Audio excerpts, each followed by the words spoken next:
अस्सलाम वालेकुम जी। वालेकुम सलाम।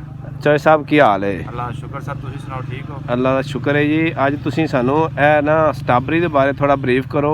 ਬਹੁਤ ਅੱਛਾ ਲੱਗ ਰਿਹਾ ਹੈ ਸਟ੍ਰਾਬੇਰੀ ਦੀ ਫਸਲ ਵੇਖ ਕੇ।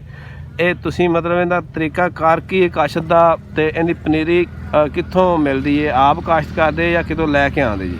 ਇਹ ਸਰ ਅਸੀਂ ਪਨੀਰੀਆਂ ਦੀ ਮਿਲਦੀ ਸਵਾਦ ਤੋਂ। ਹਾਂਜੀ ਇਹ ਠੰਡੇ ਇਲਾਕੇ ਪਨੀਰੀ ਤਿਆਰ ਹੁੰਦੀ ਹੈ ਹਾਂਜੀ ਤੇ ਅਸੀਂ ਉੱਥੋਂ ਲੈ ਕੇ ਆਣੇ ਤੇ ਇਹਦੀ 2 ਫੁੱਟ ਤੇ ਖੇਲੀ ਬਣਾਈ ਦੀ, ਹਾਂਜੀ 1.5 ਫੁੱਟ ਖੇਲੀ ਚੌੜੀ ਹੁੰਦੀ, ਉੱਤੇ ਛਾਪਰ ਪਾਈਦਾ। ਮਾਸ਼ਾਅੱਲਾ ਇਹ ਜੀ। ਛਾਪਰ ਅਸੀਂ ਇਸ ਕੋਲੋਂ ਪਾਣੇ ਆ ਵੀ ਇੱਕ ਤਾਂ ਘਾਸ ਨਹੀਂ ਹੁੰਦਾ ਹਾਂਜੀ ਤੇ ਦੂਸਰਾ ਨਮੀ ਰੱਖਦਾ ਹੈ। ਮਾਸ਼ਾਅੱਲਾ ਇਹ ਜੀ। ਪੌਦੇ ਦੀ ਜੜ ਨੂੰ ਨਮੀ ਦਿੰਦਾ ਰਹਿੰਦਾ ਹੈ ਹਾਂਜੀ ਕਿਉਂਕਿ ਬੜੀ ਹਸਾਸ ਫਸਲ ਹੈ। ਹਾਂਜੀ ਤੇ ਇਹ ਅਸੀਂ ਛਾਪਰ ਇਸ ਵਾਸਤੇ ਇਸਤੇਮਾਲ ਕਰਨਾ ਤੇ ਅਸੀਂ ਇਸ ਇਲਾਕੇ ਵਿੱਚ ਲੈ ਕੇ ਆਏ ਇਹਨੂੰ ਹਾਂਜੀ।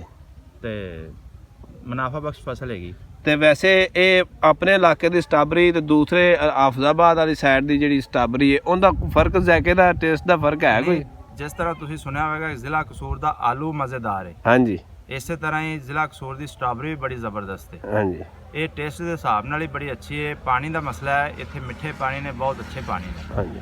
ਤੇ ਇਸ ਲਈ ਇਹਦਾ ਟੇਸਟ ਅੱਛਾ ਹੈ, ਬਹੁਤ ਅੱਛਾ ਟੇਸਟ। ਇਹ ਤੁਸੀਂ ਫਿਰ ਡੇਲੀ ਤੋੜ ਕੇ ਭੇਜਦੇ? ਇਹ ਨਾਲ ਹੀ ਪੱਕ ਜਾਂਦੀ ਹੈ ਪੌਦਿਆਂ ਦੀ? ਇਹ ਲੇਬਰ ਲੈ ਕੇ ਆਈ ਦੀ, ਔਰਤਾਂ ਦੀ ਲੇਬਰ ਹੁੰਦੀ ਹਾਂਜੀ ਤੇ ਉਹ ਇਹਨਾਂ ਨੂੰ ਬੜੇ ਅੱਛੇ ਤਰੀਕੇ ਨਾਲ, ਬੜੇ ਆਸਾਨ ਤਰੀਕੇ ਨਾਲ ਤੋੜਦੇ। ਛੋਟੀਆਂ ਟੋਕਰੀਆਂ ਜਿਸ ਤਰ੍ਹਾਂ ਅਸੀਂ ਤੋੜ ਰਹੇ ਹਾਂ, ਹਾਂਜੀ ਇਸ ਤਰ੍ਹਾਂ ਫੜ ਕੇ ਤੈਨੂੰ ਤੋੜਨੇ ਤੇ ਥੋੜੀ ਥੋੜੀ ਤੋੜ ਕੇ ਲਿਜਾਈਦੀ। ਜ਼ਿਆਦਾ ਤੋੜੀਏ ਤੇ ਖਰਾਬ ਹੋਣ ਦਾ ਖਦਸ਼ਾ ਹੁੰਦਾ। ਹਾਂਜੀ।